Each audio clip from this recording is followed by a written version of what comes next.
So, what is the deal with the price of gold? One day it's up, the next it's down, and it's a question that honestly puzzles just about everyone, from everyday consumers to seasoned investors. Let's unpack the mystery behind one of the world's most fascinating metals.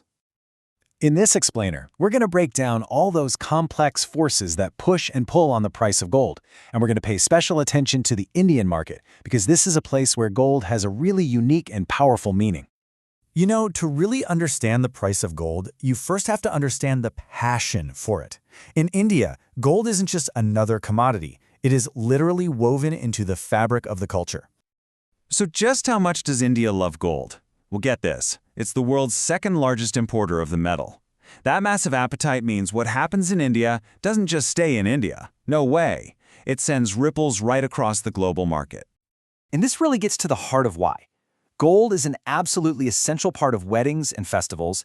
It's a traditional way to save and pass down wealth, and it's a trusted investment when times get tough. It's both a symbol of prosperity and a very, very real form of financial security. Okay, now let's zoom out a bit. Think of the global gold price as this vast ocean. Its overall level is set by these powerful international tides. We're talking big macroeconomic forces that set the baseline price for everybody. And one of the biggest tides out there is the US dollar. Because gold is priced in dollars all over the world, they have this inverse relationship, kind of like a seesaw. When the dollar gets weaker, it takes fewer euros or yen or rupees to buy an ounce of gold. That makes it cheaper for international investors, which can boost demand and push the price right up. And of course, the opposite is also true. Now, here's a really common assumption you hear all the time. When interest rates go up, gold prices have to go down. The logic is that things like bonds, which pay you interest, become more attractive. But is it really that simple? Turns out, not so much. As Investopedia points out here, the actual historical data is surprisingly weak. In fact, if you look back at the huge gold bull market of the 1970s, that's a long period of rising prices, both interest rates and gold prices were climbing like crazy, together.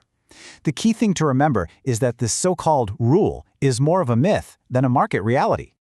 So what's a more reliable factor? Inflation. This is where gold has earned its classic reputation as an inflation hedge. When the purchasing power of your money, your rupees or your dollars, starts to drop, investors flock to gold to protect their wealth. And that surge in demand, well, it naturally drives the price higher. Okay, so let's bring it all back to India. If those global factors are the big ocean tides, then the domestic factors here are like the local winds and currents, creating their own unique waves in the price. And this is where the story gets really, really interesting. Just take a look at this calendar. Gold demand in India follows this amazing, predictable rhythm that's dictated entirely by culture. You've got two major wedding seasons, the auspicious day of Akshaya Tritiya, and of course the festival of Diwali.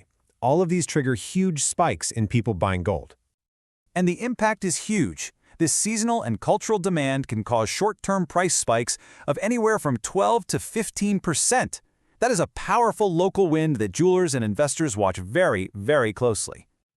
This slide shows you exactly how the final price you pay gets built, layer by layer. It starts with that international price, which then gets converted into rupees. Then, the government adds import duties and local taxes like GST. It's a fantastic reminder that government policy has a direct, hands-on impact on the final cost. So beyond culture and policy, there's one more critical role gold plays. It is a global safe haven. When the world feels unstable or chaotic, investors look for shelter, and they often find it in gold. And history shows us a really clear pattern here. The 2008 financial crisis, the Russia-Ukraine conflict that started in 2014, and the unbelievable uncertainty of the 2020 pandemic, each one of these events triggered a flight to safety, which caused a big surge in gold's value. And this chart just makes it crystal clear. I mean, look at the average price of 10 grams of gold in India during those crisis years. It goes from around 13,000 rupees in 2008 all the way to over 50,000 in 2020. The numbers speak for themselves. In times of turmoil, gold really does shine. So, after all that, what are the key takeaways? Let's quickly summarize what really drives the price of this fascinating metal. First, remember that global tide, local winds analogy. Global markets set the base price, but local factors in India truly shape the final cost. Second, gold is a hedge against uncertainty, always has been.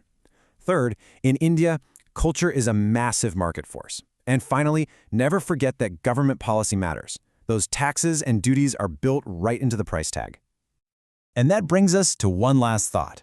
For thousands of years, gold has been this physical symbol of wealth. But today, with the rise of digital options, I'm talking ETFs or even tokens that represent physical gold, its very nature is evolving.